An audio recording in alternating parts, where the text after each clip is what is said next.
भारत सभी एक ही बार शिकस्त खाया है। बाकी मोदी जी के लिए शुभकामनाएं। उन्होंने देश की मिट्टी, देश की पूरी जो अस्मिता थी उसको मिट्टी में मिलाया। पाकिस्तान इतना तो अच्छा देश नहीं है कि आप पे अटैक नहीं करेगा। एक गोली चलाओगे, चार उधर से मारेगा। तो उनकी शहादत, उनकी वीरता सब कुछ सामने आ जाएगी। लेकिन चूंकि उन लोगों को भी गलती नहीं है, जो बीजेपी आरएसएस ने जो लोगों ने सिखाया है, जो डिलीवरी करने की आदत दी है, वही उन लोगों ने किया, ऐसा मैं मान के चलता हूं। अभी मौजूदा स्थिति ये है कि मोदी जी बहुत घबराए हुए हैं। मोदी जी के पांव के नीचे की जमीन खिसकती जा रही है, भले ही उनकी लगता है ऑपरेशन सिंदूर नहीं हुआ, एक अनार 100 बीमार हो गया। पाकिस्तान ने हमें इतने बुरे तरीके से कूटा है कि अब हम अगले कई साल यानी 1000 साल तक की बात की जा रही है, और ये भारतीय सहाफ़ी खुद कर रहे हैं कि हम पाकिस्तान का मुकाबला करने या उससे जंग छेड़ने के काबिल नहीं रहे। यही सब कुछ हम इन्हें पहले भी समझाते रहे, लेकिन इन जाहिलों को समझ नहीं आया। अब भारत के वो सहाफ़ी जिन्हें असल में सहाफ़ी कहा जा सकता है, वो सोशल मीडिया का इस्तेमाल कर रहे हैं, जबकि गोदी मीडिया वही पुरानी बातें, वही इकॉनमी में हम चौथे नंबर पर हैं, तीसरे नंबर पर हैं, वही सब कुछ पोल पट्टियां अपनी आवाम को पढ़ा रहा है ताकि इन बेवकूफ़ों को मजीद बेवकूफ़ बनाया जा सके। लेकिन असल सहाफ़ी क्या कुछ कह रहे हैं, आज के इस वीडियो में आपको वही सब कुछ दिखाते हैं कि किस तरह भारत इतना पीछे जा चुका है कि अगले 1000 साल भी वो पाकिस्तान के साथ मुकाबला करने का या जंग शुरू करने का सोच भी नहीं सकता। हाँ, अगर कोई मिस एडवेंचर करने की कोशिश भी करता है तो पाकिस्तानी मुकम्मल तौर पर तैयार है और भारतीयों को उनकी औकात दिखाते रहेंगे। आइए देखते हैं क्या कुछ कह रहा है और साथ उस पर डिस्कशन भी करते हैं कि भारतीयों की किस तरह पाकिस्तान ने कमर तोड़ दी है कि उनके सहाफ़ी क्या कुछ कहने पर मजबूर हो चुके हैं। भारत सभी एक ही बार शिकस्त खाया है। बाकी मोदी जी के लिए शुभकामनाएं। उन्होंने देश की मिट्टी, देश की पूरी जो अस्मिता थी उसको मिट्टी में मिलाया। पाकिस्तान इतना तो अच्छा देश नहीं है कि आप पे अटैक नहीं करेगा। एक गोली चलाओगे, चार उधर से मारेगा। तो उनकी शहादत, उनकी वीरता सब कुछ सामने आ जाएगी। लेकिन चूंकि उन लोगों को भी गलती नहीं है, जो बीजेपी आरएसएस ने जो लोगों ने सिखाया है, जो डिलीवरी करने की आदत दी है, वही उन लोगों ने किया, ऐसा मैं मान के चलता हूं। अभी मौजूदा स्थिति ये है कि मोदी जी बहुत घबराए हुए हैं। मोदी जी के पांव के नीचे की जमीन खिसकती जा रही है, भले ही उनकी लगता है ऑपरेशन सिंदूर नहीं हुआ, एक अनार 100 बीमार हो गया। इस पूरे मैटर पे पूरे दुनिया में थूथू हुई है भारत की। ये बात कहने में मुझे कोई संकोच नहीं है। पूरी दुनिया में थू थू हुई है। जब हम ये बात करते हैं तो भारतीयों को बुरा लगता है। अब सुनो तुम्हारे अपने सहाफ़ी क्या कुछ कह रहे हैं। पूरी दुनिया में थू थू हुई है तुम्हारे ऊपर। मेरे ऊपर मुकदमे लगा दो, मुझे जेल भेज दो, जो मर्जी वो कर दो।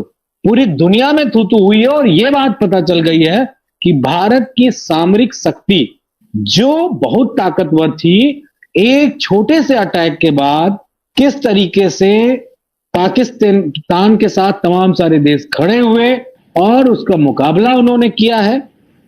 मेरे हाथ में AK-47 हो और हृदय मेरा इतना बड़ा होगा, मेरी वीरता इतनी बड़ी होगी, तो उस AK-47 का कोई मत। अब ये किसकी तरफ इशारा है? भारत के उन रफाइल की तरफ कि आपके पास अगर दुनिया की जितनी भी बड़ी टेक्नोलॉजी आ जाए, लेकिन आपका दिल गुर्दा ही नहीं है, आप में बहादुरी नहीं है, तो फिर आप जो मर्जी है कर लें, आप अगले से शिकस्त ही खाएंगे। और पाकिस्तान ने भी भारतीयों के साथ बिल्कुल वैसे ही किया। मतलब नहीं तो ये हुआ कि लगता है ऑपरेशन सिंदूर नहीं हुआ, एक अनार 100 बीमार हो गया। इसीलिए लगता है प्रधान जी कह रहे हैं कि एक अनार 100 बीमार, सब लोग साइड हट जाओ, ये अनार अब सिर्फ हमार। दूसरा, ये अनार में हाथ नहीं लगाए क्योंकि मैं हाथ लगा चुका हूं, या तो ये इसका अर्थ होता है, क्योंकि इसके अलावा कोई तो एक बहुत स्पष्ट अर्थ है कि ऑपरेशन सिंदूर हुआ है, एक अनार है, 100 बीमार है, हर आदमी उसका उपयोग कर रहा है, तो फिर मोदी जी उसका क्या उपयोग करेंगे? उनके लिए कुछ न कुछ विशेषता चाहिए, एक्सक्लूसिव चीज चाहिए। तो जो चीज मेरी है उसको तुम लोग सब मत बांटो, वो मेरे लिए रहने दो। ये एक संदेश हो सकता है। या तो एक दूसरा थोड़ा सा गहरा संदेश हो सकता है कि क्योंकि ऑपरेशन सिंदूर में केवल सेना के लोग ही दिखाई दिए, कोई राजनेता 7 तारीख से 10 तारीख तक टीवी पर नहीं दिखाई दिए। जो कुछ गाली देनी है मुझे दे लो, क्योंकि उनका औरा बड़ा है, उनका क्षेत्र बड़ा है, उनका पद बड़ा है, तो हो सकता है उसमें वो समाहित हो जाए। जो मेरी समझ आती है, जो बीजेपी की जो चतुराई भरी और प्रधानमंत्री की जो चालाकी भरी राजनीति कूटनीति है, उससे मैं ये समझ पा रहा हूं। इस पूरे मैटर पे पूरे दुनिया में थू थू हुई है भारत की। ये बात कहने में मुझे कोई संकोच नहीं है। मेरे ऊपर मुकदमे लगा दो, मुझे जेल भेज दो, जो मर्जी वो कर दो। पूरी दुनिया में थू थू हुई है और ये बात पता चल गई है कि भारत की सामरिक शक्ति जो बहुत ताकतवर थी, एक छोटे से अटैक के बाद किस तरीके से पाकिस्तान के साथ तमाम सारे देश खड़े हुए और उसका मुकाबला उन्होंने किया है। मेरे हाथ में AK-47 हो और हृदय मेरा इतना बड़ा होगा, मेरी वीरता इतनी बड़ी होगी, तो उस AK-47 का कोई मतलब नहीं। कल का बयान हो, मैं तो ये कह रहा था उन सांसद से कि जाओ अपने परिवार के साथ लड़ लो आतंकवादियों से, कौन मना कर रहा है। AK-47, हथगोला, पिन बम से लेके जितने भी बम है सब लेके इनको खड़ा कर दो बॉर्डर पे। पाकिस्तान इतना तो अच्छा देश नहीं है कि आप पे अटैक नहीं करेगा। एक गोली चलाओगे 4 उधर से मारेगा, तो उनकी शहादत, उनकी वीरता सब कुछ सामने आ जाएगी। लेकिन चूंकि उन लोगों को भी गलती नहीं है, जो बीजेपी RSS ने जो लोगों ने सिखाया है, जो डिलीवरी करने की आदत दी है, वही उन लोगों ने किया, ऐसा मैं मान के चलता हूं। और हो सकता है मेरे विश्लेषण में कोई चीज किसी को अनावश्यक लगती हो, लेकिन मेरी जो समझ है वो यही लगती है कि नरेंद्र मोदी ने बड़ी होशियारी के साथ उन मुद्दों को डाइवर्ट कर दिया है, जिससे बीजेपी और RSS जाके दे रहे हैं। अरे भाई, तो इतना पैसा काहे क्यों खर्च कराया? आपको अगर वहां बैठ के पाकिस्तान के बारे में बात नहीं करना है, आपको इंदिरा गांधी के बारे में बात करना है, आपको राहुल गांधी के बारे में बात करना है, आपको अखिलेश यादव के बारे में बात करना है, तो विदेश जाने की जरूरत क्या है? एक आप तो आप यहाँ कर ही रहे थे। लेकिन स्थिति ये हुई है कि अब मोदी जी के खिलाफ चारों फ्रंट खुल गए हैं। न्यायपालिका उनसे नाराज है क्योंकि उन्होंने मुख्य जो हमारे न्यायाधीश थे, आप भारत के भीतर उत्तर नहीं दे सकते, भारत के बाहर उत्तर नहीं दे सकते, तो अब परेशान हो गए हैं। और ऐसी स्थिति, अभी मौजूदा स्थिति ये है कि मोदी जी बहुत घबराए हुए हैं। मोदी जी के पांव के नीचे की जमीन खिसकती जा रही है। भले ही उनकी रगों में गर्म सिंदूर दौड़ रहा हो, लेकिन सिंदूर से तो शरीर चलता नहीं है, शरीर तो खून से चलता है।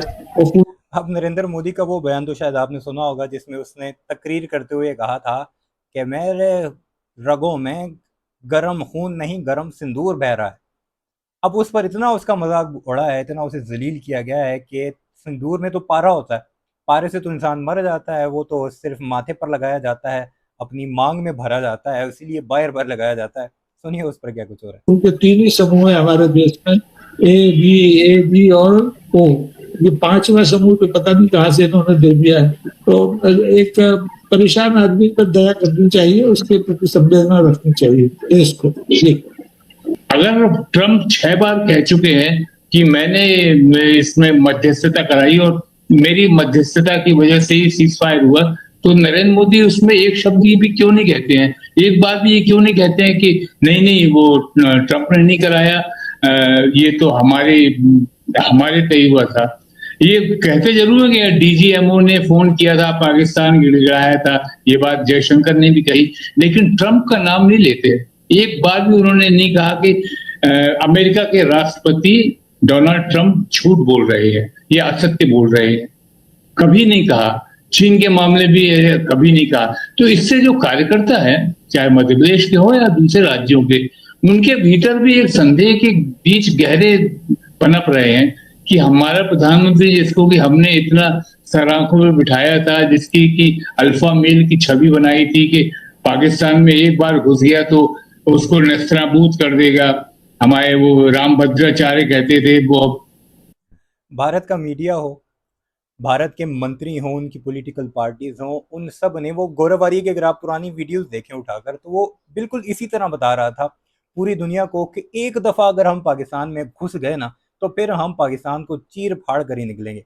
और जब घुसे तो उसके बाद क्या हुआ वो दुनिया जानती है। और यही इशारा कर रहे हैं ये सहाफ़ी कि हमें तो ये बताया गया था कि हम अल्फा मेल की जो छवि थी, यानी उसका जो फेस हमें बताया गया था कि वो पाकिस्तान में घुसेगा तो सब तबाह कर देगा। तो ये क्या हो गया हमारे साथ कुंभ मेले में कि जब कुंभ खत्म होगा तो पाकिस्तान तो का नामो निशान मिट जाएगा। ये आदित्यनाथ कहते थे कि मोदी जी को तीसरी बार मौका दीजिए तो POK भी हम अपने भारत में मिला लेंगे।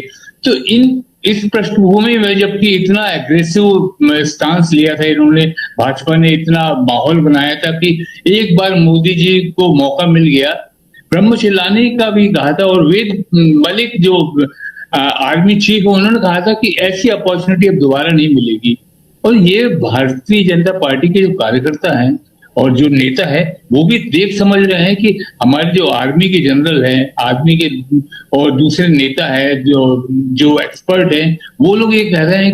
तो अब ये जो आपने जो नैरेटिव बनाया था कि एक बार पाकिस्तान के ऊपर हमने चढ़ाई की तो पाकिस्तान को नामो निशान मिटा देंगे, हम लाहौर पे पहुंच जाएंगे, हम कराची में पहुंच जाएंगे, इस्लामाबाद को निस्त्रभूत कर देंगे, और अचानक सीज फायर हो गया। और वो भी सीज फायर की घोषणा करता है अमेरिका का राष्ट्रपति, और आप में हिम्मत नहीं है कि अमेरिका के राष्ट्रपति को नाम भी ले सको।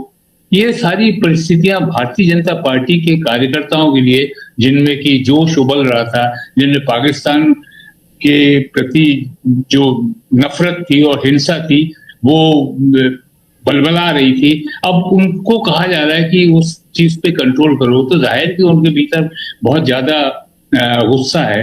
ये मान के चलता हूँ अलीगढ़ में जो घटना हुई है और लिंचिंग की गई है एक धर्म के लोगों की, और ये कह के लिंचिंग की गई है कि वो लोग गाय मांस लेके जा रहे थे, हकीकत ये है उसमें गाय मांस नहीं था। वो कोई युद्ध नहीं लड़ सकती है, इसको मुझे कहने में कोई संकोच नहीं है। और तमाम सारे अपने साथियों ने यहाँ पे कहीं इतने इतने देशों को आप घूमने जा रहे हैं, उन देशों में आपके सांसद कह रहे हैं